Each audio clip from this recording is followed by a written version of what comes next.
बच्चों, यहाँ हम आज पढ़ेंगे बहुपद। और बहुपद में सबसे पहले हम स्टार्ट करते हैं बहुपद की परिभाषा से। बच्चों यहाँ ध्यान दीजिए, बहुपद की परिभाषा में बहुपद का जो शाब्दिक अर्थ है बहुत सारे पद, यानी एक या एक से अधिक बहुत सारे पद। लेकिन यहाँ परिभाषा में ऐसे बीजीय व्यंजक, जो बीजगणित का व्यंजक होता है उसे बहुपद कहते हैं, जिसमें चर राशि का घातांक ऋणोत्तर पूर्णांक।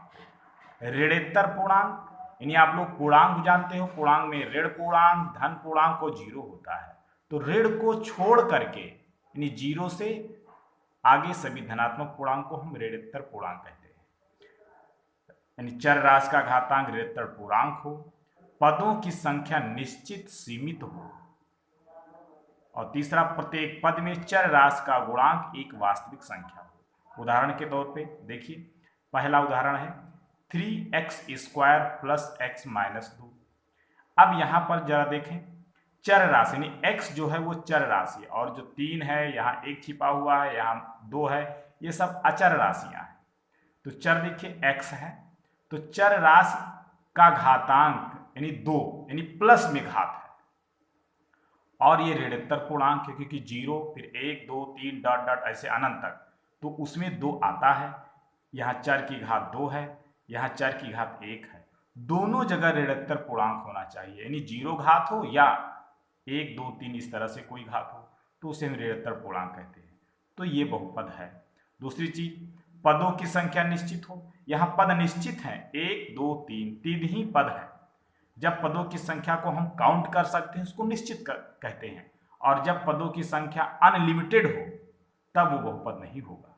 तो यहाँ पर देखिए, चर राशि का घातांक यानी घात ऋणोत्तर पूर्णांक है, पदों की संख्या निश्चित है, इसलिए बहुपद है।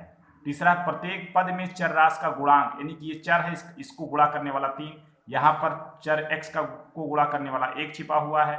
तो यहाँ पर हम देखते हैं कि चर राशि का गुणांक एक वास्तविक संख्या हो, यानी 3 है, 1 है और ये 2 है, ये सब वास्तविक संख्याएं हैं, तो ये बहुपद है। फिर देखिए अगला एग्जाम्पल है √2x² प्लस 3x प्लस 1। अब यहाँ पर बच्चों देखते हैं हम लोग, यहाँ सिर्फ हमें क्या देखना है, चर राशि यानी x का घात। यहाँ देखिए x की घात 2 है और धन में है, और यहाँ x की घात 1 है यानी प्लस 1 है, यानी दोनों जगह ऋणोत्तर पूर्णांक है। और पदों की संख्या 1 2 3 पदों की संख्या भी निश्चित है, इसलिए बहुपद है।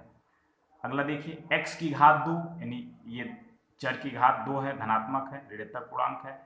√3 x की पावर यहाँ 1 है, ये रूट सिर्फ 3 पर है, x पर नहीं है, तो x की पावर 1 है, यानी दोनों जगह जो है ऋणोत्तर पूर्णांक है x की घात, और पदों की संख्या 1 2 3 निश्चित है, तो इसलिए बहुपद है। अगली परिभाषा बच्चों हम आपको लिख रहे हैं, जरा देखें। अगली परिभाषा में देखिए, x की घात अगर हम यहाँ 2x की घात 4 कर देते हैं, प्लस 3x² कर देते हैं, प्लस 1 करते हैं, प्लस जो है ये जो है 4x माइनस 1। तो यहाँ पर भी देखिए, चर की घात देखिए 4 जो धनात्मक है, यहाँ भी धनात्मक है, यहाँ भी 1 छिपा हुआ है, चर की घात बिल्कुल ऋणोत्तर पूर्णांक में है, पदों की संख्या 1 2 3 4, तो ये जो है एक बहुपद है।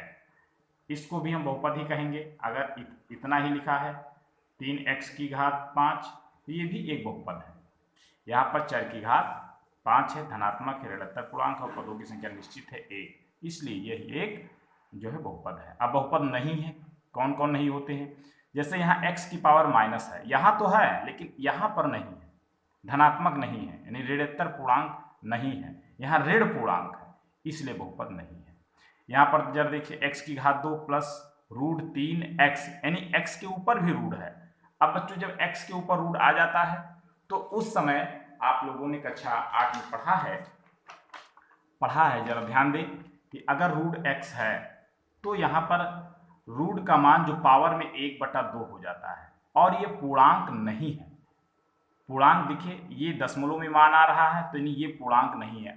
अगर कोई चर की घात भिन्न में आ रहा है तो वो ऋणोत्तर पूर्णांक नहीं है, यानी पूर्णांक नहीं है। तो यहाँ पर देखिए, यहाँ x की पावर अगर √3 पर तो ठीक है, लेकिन x के ऊपर भी लगा हुआ है, इसलिए यहां से अगर रूट हटाते हैं तो x की पावर 1/2 हो रहा है, यानी कि एक भिन्न में बदल रहा है पावर, अर्थात वो पूर्णांक नहीं है, इसलिए बहुपद नहीं है। यहाँ पर x की घात 2 प्लस 3 रूट x यहाँ पे हटाएंगे तो यहाँ 1/2 घात हो जाएगा, जो बहुपद नहीं है। अगर एक जगह कहीं पर भी चर राशि की घात में अगर कोई डिफरेंस आ रहा है, परिभाषा के अनुसार नहीं है, तो बहुपद नहीं है। तो इस तरह से ये बहुपद की परिभाषा बच्चों हो गई। अब हम ये हमारे पास कुछ एग्जाम्पल हैं, यहाँ जरा देखें। यहाँ पे देखिए, इसके आधार पे ये समझाया गया कि कौन बहुपद है कौन नहीं है, और इनको आप लोग देख करके निर्धारित कीजिए कि कौन बहुपद है कौन नहीं। जैसे इसमें है x की घात 4, लेकिन जैसे ही रूट 2 के जो है बगल में जाएगा तो इंटू के रूप में हो जाएगा। जैसे हम जानते हैं 1 अगर x की घात 2 है तो इसको हम 1 के बगल में 1 इंटू एक्स की घात -2, यानी ये ऊपर जाएगा तो घात धनात्मक से ऋणात्मक, ऋणात्मक से धनात्मक हो जाएगा। तो जरा यहाँ बच्चों देखें, यहाँ पे दे रखा है x की घात 4, जैसे ही रूट 2 के बगल में जाएगा, अर्थात इस तरह से x की घात तो -4, और जैसे ही घात ऋणात्मक हुई वैसे ही बहुपद नहीं होगा।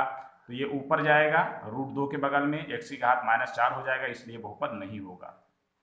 यहाँ जरा देखें, यहाँ पे देखिए ये तो ठीक है, लेकिन जैसे ये ऊपर जाएगा 1 के बगल में जाएगा तो ये माइनस में हो जाएगा, और जहां पर भी कहीं पर चर की घात ऋणात्मक हो बहुपद नहीं होगा, तो ये भी बहुपद नहीं होगा।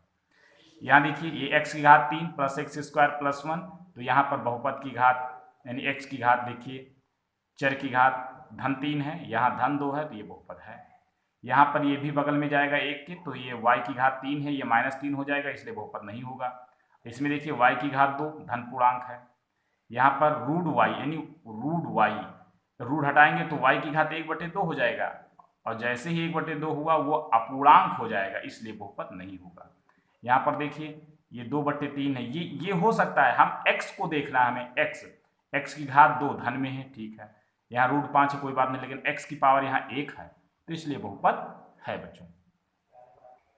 अब बच्चों बहुपद का मानक रूप, जब हम किसी बहुपद को चर राशि की घातों के आरोही क्रम, आरोही मतलब चर की घात को आरोही क्रम यानी बढ़ते क्रम में, या लिखा हुआ है अवरोही क्रम या घटते क्रम में लिखते हैं, तो यह उस बहुपद का मानक रूप कहलाता है। जैसे एक बहुपद दे रखा है 4x की घात 3 प्लस 5x माइनस 6x की घात 2 माइनस 2x की पावर 5 प्लस 3 एक बहुपद है। अब देखिए इसमें जो घात है, आगे की गिनती गुणांक को नहीं देखना है, हमें पावर देखना है कि किसी एक क्रम में है कि नहीं है, चाहे आरोही क्रम हो या अवरोही, कोई एक क्रम में होना चाहिए। देखिए घात 3 है, फिर घात 1 है, अब 3 है, फिर 1 है, फिर 2 है, फिर 5 है, तो ये किसी एक क्रम में नहीं, कभी ज़्यादा कभी कम, कभी ज़्यादा कभी कम घात हो जाती है, तो इसको एक क्रम में लगा लेना ही बहुपद का मानक रूप है। जैसे अब आरोही क्रम यदि तुम्हें लगाना है यानी बढ़ते क्रम, तो देखिए सब बढ़ते क्रम यानी पहले सबसे पहले हम लिखते हैं जहाँ जो है x की पावर 0, तो यहाँ देखिए ये जो 3 है, 3 एक बहुपद है, कितने घात का बहुपद है, देखिए बच्चों 3 को हम लिख सकते हैं 3 गुणे 1, और 3 1 का मान होता है x की पावर 0, यानी 3x की पावर 0।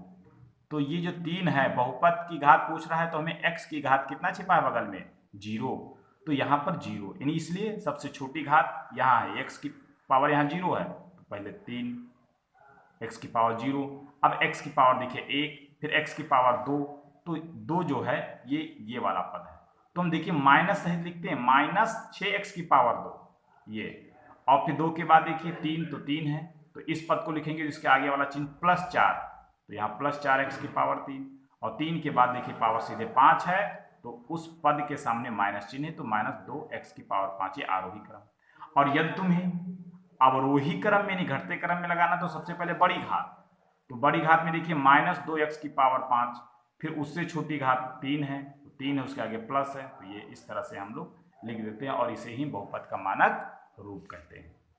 अब देखिए निम्न बहुपदों को मानक रूप में लिखिए, तो ये बहुपद दिया हुआ है और यहाँ पर ये मानक रूप में लिख दिया गया है, और इसे तुम्हें खुद करना है बच्चों। अब बच्चों हमें पढ़ना है बहुपद के प्रकार। तो देखिए बहुपद जो है मुख्य रूप से दो प्रकार का होता है। एक होता है पदों के आधार पर, तो यहां पर हम लिखेंगे पदों के आधार पर, पदों के आधार पर। अब देखिए पदों के आधार पर एक पदी बहुपद, यानी ऐसा बहुपद जिसमें सिर्फ एक पद हो। बच्चों पद हमेशा प्लस और माइनस से अलग होता है, गुणा और भाग से नहीं अलग होता है, प्लस माइनस से। तो एक पदी बहुपद यानी एक पदीय बहुपद, ऐसे बहुपद जिसमें केवल एक ही पद हो, एक पदी बहुपद कहता है। जैसे 7, फिर कामा लगा हुआ है, तो 7 देखिए एक पद वाला बहुपद है, 7 एक पद है, एक ही पद है, कोई प्लस माइनस नहीं लगा है। अब 3x ये भी एक ही बहुपद है, कॉमा लगा है तो अलग माना जाता है।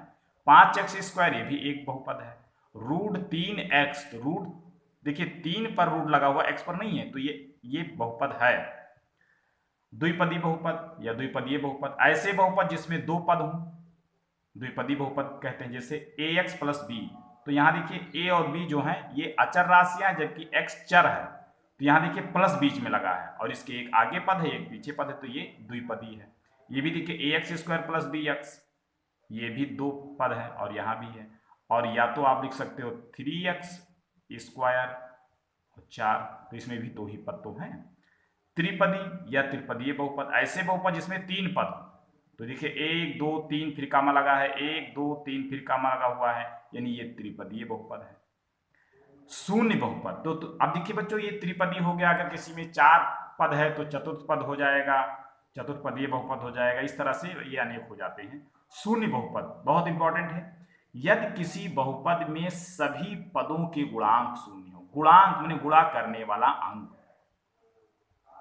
तो शून्य बहुपद कहलाता है। जैसे यहाँ x² है, तो x को गुणा करने वाला गुणांक 0 है, सारे पद के गुणांक 0 है, तो यहाँ 0, पहले पद में 0 है गुणा करने वाला, दूसरे पद में भी 0 गुणा करने वाला, तो ये आपका शून्य बहुपद। इसमें देखिए ये देखिए 3 पद वाला है, तो यहाँ भी गुणांक 0 है, यहाँ भी गुणांक 0 है, यहाँ भी, तो गुणांक शून्य हो, सभी पदों के गुणांक शून्य हो, उसे हम शून्य बहुपद कहते हैं बच्चों। अब इसके आगे देखिए घातों के आधार पर बहुपद देखिए, तो घातों के आधार पर बहुपद निम्नलिखित प्रकार के होते हैं। घात, अभी तो पद को गिनते हुए हम बताते हैं कि जो है एक पदीय है, द्विपदीय है, त्रिपदीय है या शून्य बहुपद है। अब हम घात के आधार पर, तो पहला है रैखिक बहुपद, यानी घात एक के बहुपद को रैखिक, यानी एक घात वाला, यानी x की घात मैक्सिमम 1 हो, या अगर y के रूप में है तो y की घात 1 हो। यहाँ जब देखिए 8x - 5, तो यहाँ x की पावर, यहाँ कामा लगा हुआ है, तो यह अलग इतना बहुपद है, x की पावर 1 है तो रैखिक है।